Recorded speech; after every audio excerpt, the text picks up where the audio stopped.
Okey, hai. Jadi video ini adalah untuk penerangan bagi latihan 2 Ogos 2021. Okey, masih dalam bab yang sama iaitu bab 6 sudut dan tangen pada bulatan dengan subtopik 6.2 sisi 4 kitaran. Okey. Sebenarnya sisi 4 kitaran ni adalah subtopik yang paling mudah kalau dibandingkan dengan subtopik yang lain bagi 6.1. Kalau sebelum ni kita tengok ciri-ciri sudut berdasarkan pusat dan juga jejari sudut pada pusat dan juga lilitan bulatan. Okey. Yang kedua kita belajar sekarang ni iaitu sisi 4 kitaran, dan yang ketiga kita akan belajar pada kelas seterusnya iaitu tangen pada bulatan. Okey. Jadi kita fokus kepada bahagian kedua dahulu. Okay, kita lihat soalan pertama. Okay, sini cikgu dah terus bagi jawapan lah. Okay. Dalam peta yang disediakan, tandakan betul bagi sifat sudut dalam bulatan yang betul. Yang mana O ialah pusat bulatan. Okay, gambar rajah pertama itu salah. Kenapa? Okay. Ini cikgu korek sikit apa orang cakap sedikit ilmu daripada subtopik sebelum ni. Okey. Sudut pada pusat adalah 2 kali ganda lebih besar daripada sudut pada lilitan. Jadi gambar rajah tu terbalik. Sepatutnya bahagian yang bawah pada O sudut dia adalah 2A dan sudut pada lilitan bulatan sepatutnya adalah A, bukan 2A. Okey.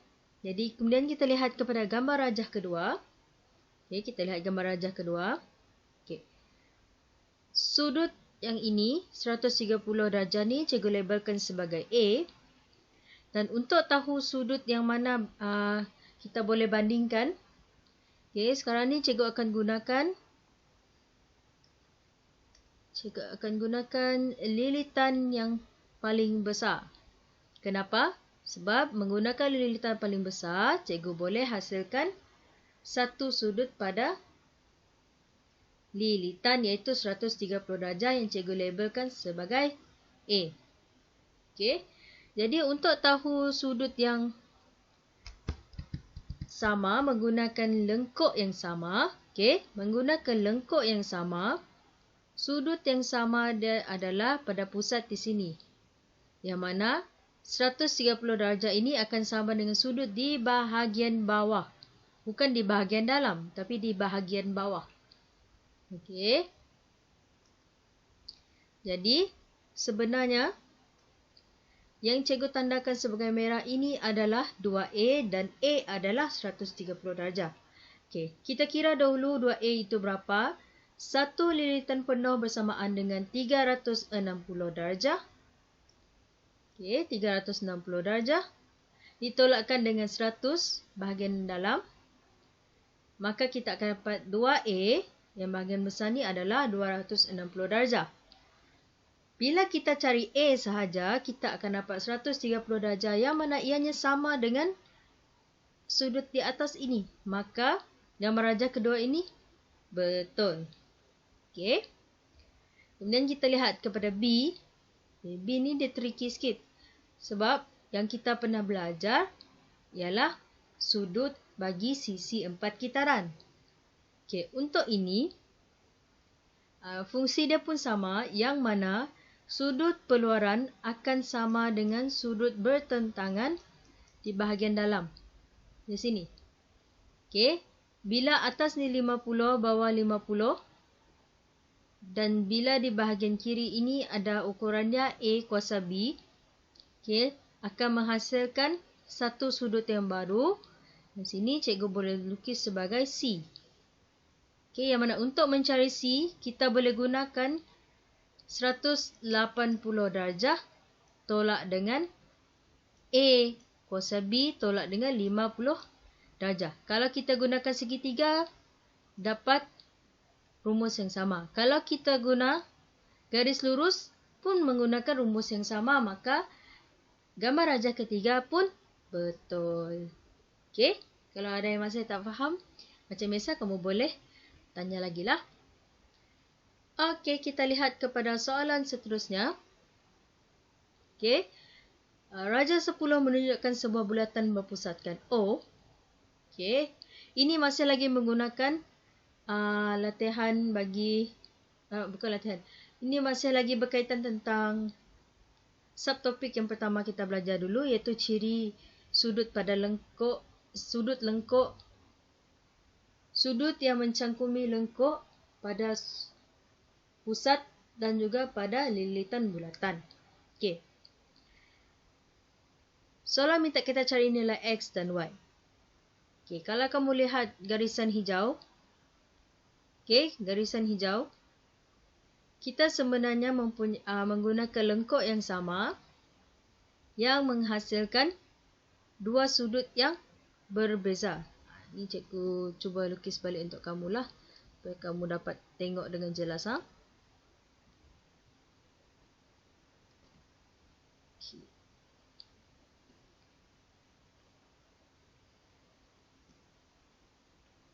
Kita bagi besar sikit.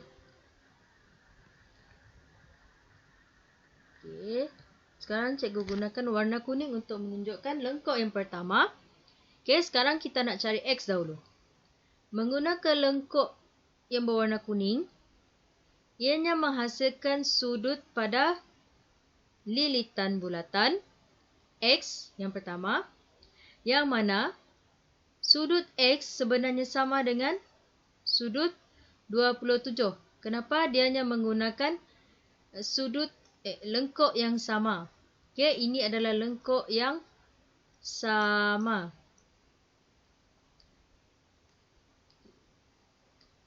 Menggunakan lengkuk yang sama, kita akan menghasilkan dua sudut yang sama. Maka kita tahu nilai X adalah 27 darjah.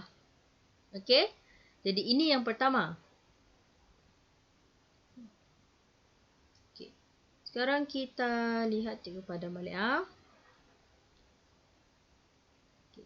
Kita cuba lihat contoh yang untuk cari Y pula. Kita dah jumpa X. X adalah 27. Sekarang kita tengok Y. Untuk menghasilkan Y, ianya terhasil daripada lengkuk yang berwarna hijau ni, yang cikgu tanda ni. Okey, ianya terhasil macam ni. Bagaimana kalau cikgu cakap, lengkuk Y sebenarnya sama dengan lengkuk 71 darjah. Kenapa? Ianya berasal daripada lengkuk yang sama. Sudut Y adalah sama dengan sudut 71 darjah kerana ianya berasal daripada lengkuk yang sama di sini. Maka kita tahu nilai Y adalah 71 darjah. Okey, boleh faham sampai sekarang? Kalau masih tak boleh, kamu boleh rewind dan cuba kenal pasti baliklah apa yang kamu tak faham. Okey, kita lihat kepada soalan seterusnya. Gambar rajah 13, PST dan QRT ialah satu garis lurus. Okey, dia bertembung pada T. Cari nilai X dan Y. Okey. Ini baru kita masuk kepada sisi 4 kitaran. Kalau kamu lihat warna hijau yang cikgu tandakan tu, warna hijau tu menunjukkan sisi 4 kitaran sebab ianya mempunyai 4 bucu, yang mana setiap bucu adalah pada lilitan bulatan. Okey, bucu P, S, R, Q. Okey. Kemudian ianya bersambung dengan sebuah segitiga RST, yang mana sudut pedalaman bagi satu segitiga adalah 180 darjah. Okey. Okey. Jadi kemudiannya kita dah boleh cari X menggunakan sifat bagi sisi 4 kitaran yang mananya sudut bertentangan akan menghasilkan, di sini sudut bertentangan akan menghasilkan jumlah 180 darjah. Jadi kita boleh tulis X tambah dengan 85 darjah sama dengan 180 darjah. Maka untuk mencari X, kita gunakan 180 darjah tolak dengan 85 darjah bersamaan dengan 95 darjah. maka kamu dah jumpa dah X. Okey? Okey, ini adalah ciri pertama yang kita dah belajar, sudut bertentangan. Kemudian, kita ada satu lagi ciri bagi sisi empat kitaran yang mana sudut pendalaman, bila kita ada sudut bertentangan macam ni kan. Sudut peluaran di sini, sudut di luar sini akan sama dengan 85 darjah. Jadi, cikgu boleh tentukan bahawa sudut RST di sini adalah sama dengan sudut RQP, iaitu 85 darjah. Ataupun cara lain, kalau kamu tak hafal ciri-ciri ini adalah satu garis lurus, bukan? Ini adalah X, ini adalah S, dan ini menuju kepada T, ini menuju kepada P. Ini garis lurus. Kita dah jumpa X 95 darjah, satu garis lurus 180 darjah. Tolak dengan X, kita akan dapat sudut yang baru. Sini cikgu label sebagai sudut Z. Cara ini pun kamu boleh guna. Matematik ni ada pelbagai cara. Jadi untuk ni kita ada dua cara lah. Bila kita dah tahu sudut RST, maka kita dah lengkap. Ada 3 sudut di dalam segitiga. Menggunakan sudut pendalaman segitiga, 30 darjah ditambah dengan Y tambah dengan 85 darjah bersamaan dengan 180 darjah, maka Y ialah 65 darjah.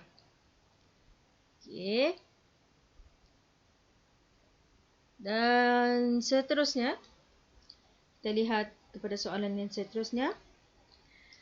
Dalam rajak 14, TOQ dan ROP ialah diameter bulatan.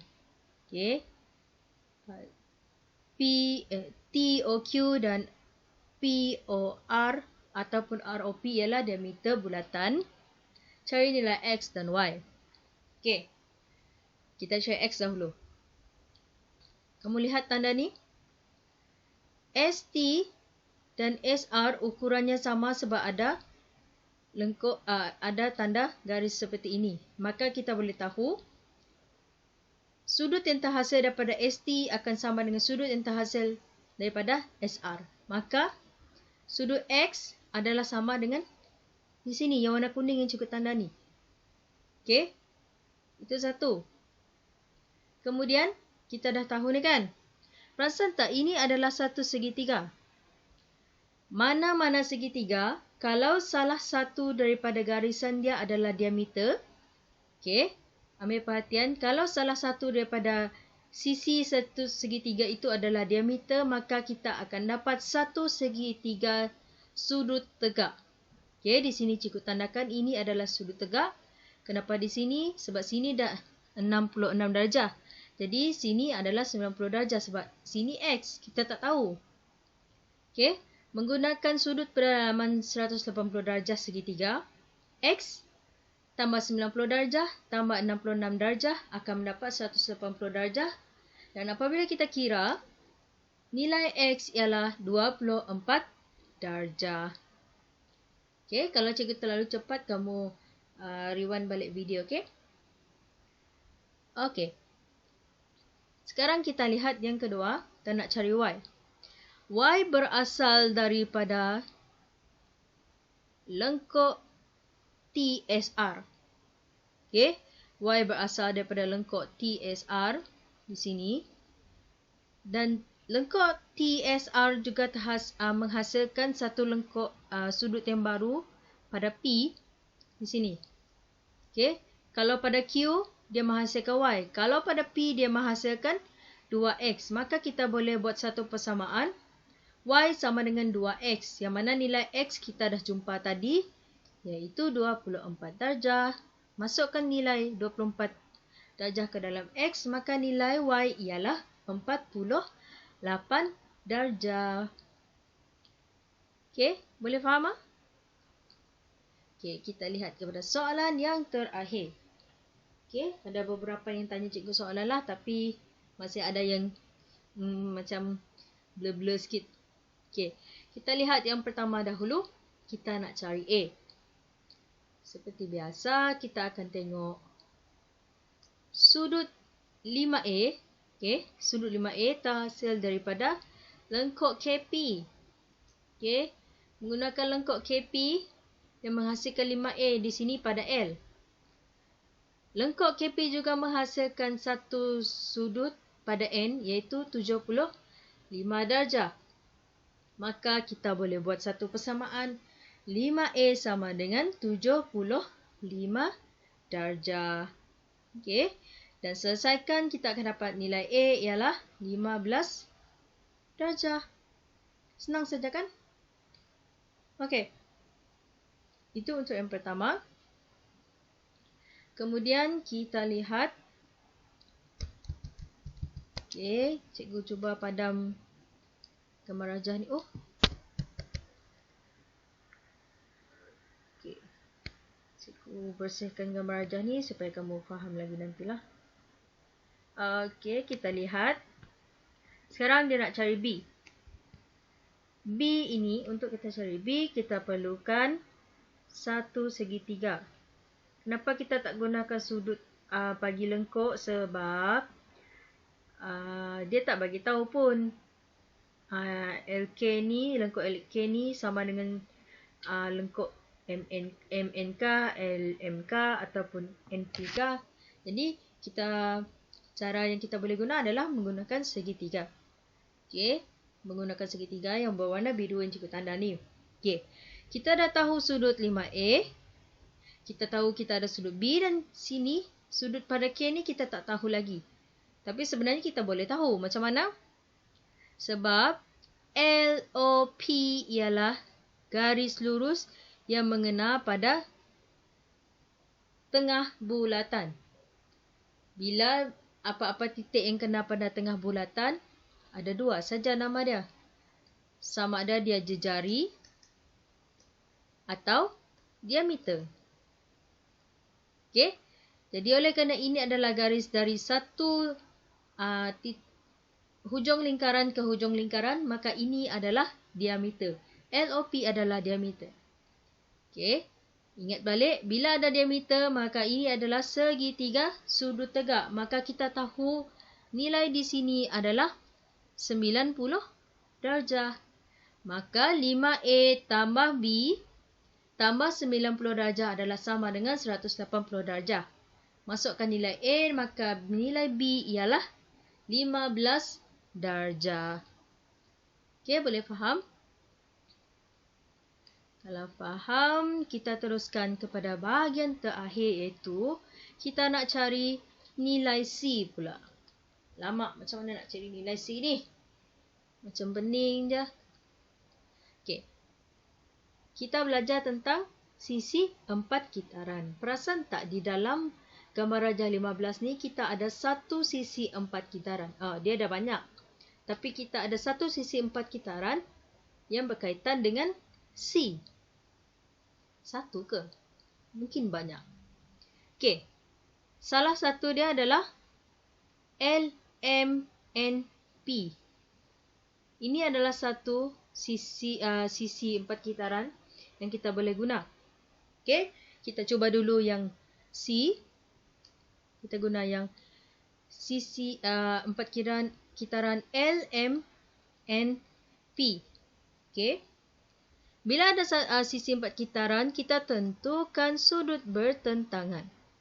Maka 60 darjah tambah C tambah 75 darjah adalah sama dengan 180 darjah. Kenapa? Sebab sudut bertentangan akan menghasilkan 180 darjah. Maka nilai C ialah 180 darjah. Kamu tolakkan dengan 75. Kamu tolakkan dengan 60. Maka nilai C kamu akan dapat berapa? Okey, kita kira sini dulu lah. 180 tolak 75. 105 tolak 60. kita ada 45 darjah. Ini yang pertama. Cara kedua. Kenapa cikgu cakap tentang cara kedua? Sebab kita boleh menghasilkan satu lagi sisi 4 kitaran, iaitu LMKN. Ini cukup padam. Okay, so lagi cikgu bagi tahu, matematik ni ada pelbagai cara. Jadi selagi kita nampak cara tu boleh guna, maka kita boleh aplikasikanlah. Okay, tadi kita guna LMNP. Kita cuba pula LMNK. Adakah sama? Tentukan sudut bertentangan. Ini adalah sudut bertentangan. Okay, kalau kita ada segi 4, bucu bertentangan ada seperti ini. Jadi kamu kena hati-hatilah. Kadang-kadang tu dia dekat sini, jadi kamu tak nampak yang mana satu adalah sisi bertentangan. Sisi bertentangan dia mesti daripada sini. Trik cikgu beritahu. Bucu 1, dia takkan kena bucu 2. Dia mesti bertentangan dengan bucu 3. Bucu 1 jumpa dengan 3. Bucu 2 jumpa dengan bucu 4. Okey. Jadi sini kalau kita tulis balik, 5A tambah 60 darjah tambah dengan C sama dengan 180 darjah. 5A kita tahu sama dengan 75 darjah. Tambah 60 darjah tambah C sama dengan 180 darjah. Maka nilai C pun kita akan dapat 45 darjah. Sama kan? Okey. Selagi benda tu kamu boleh aplikasikan dan jumpa jawapan yang sama, maka cikgu boleh terima jawapan yang kamu beri itu sebagai betul. Okey, jadi itu sahaja untuk latihan 2 Ogos. Okey, harap kamu faham dan boleh buat lagi latihan lagi selepas ni. Dan kalau masih ada yang tak faham, tolong sangat-sangat bagi tahu cikgu supaya cikgu cuba untuk terangkan kepada kamu. Okey. Dan itu sahaja. Terima kasih kerana mendengar.